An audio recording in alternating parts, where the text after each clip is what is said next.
June 1ನೇ ತಾರೀಕು ನಾನು ಪ್ರಧಾನಮಂತ್ರಿಯಾಗಿ ಅಧಿಕಾರ ಸ್ವೀಕಾರ ಮಾಡಿದೆ. 97 ಮಾರ್ಚಿನಲ್ಲಿ ನಾನು ಅಧಿಕಾರದಿಂದ ಹೊರಗಡೆ ಬಂದೆ.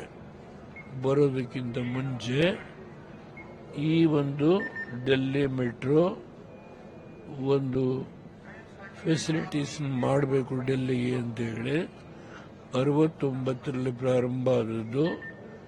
ಅನೇಕ ಘಟ್ಟಗಳಲ್ಲಿ ವಿವಿಧ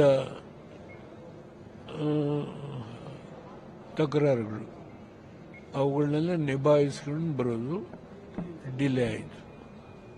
ನಾನು ಬಂದ ಮೇಲೆ 10 ತಿಂಗಳಲ್ಲಿ 1.5 ದಿನ ಕಂಟಿನ್ಯೂಯಸ್ ಆಗಿ ಕೂತು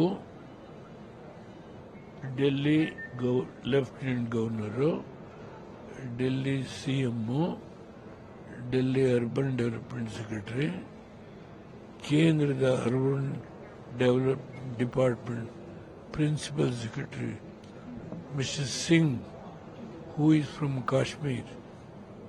He is a man of Kashmir. He is in Dehradun now. And earlier he works in Karnataka. One of the honest officer. And TSR Subramaniam, Cabinet Secretary. The Principal Secretary is one of the topmost officer, Satish Chandran. All are put together 1.5 days with our cabinet colleagues.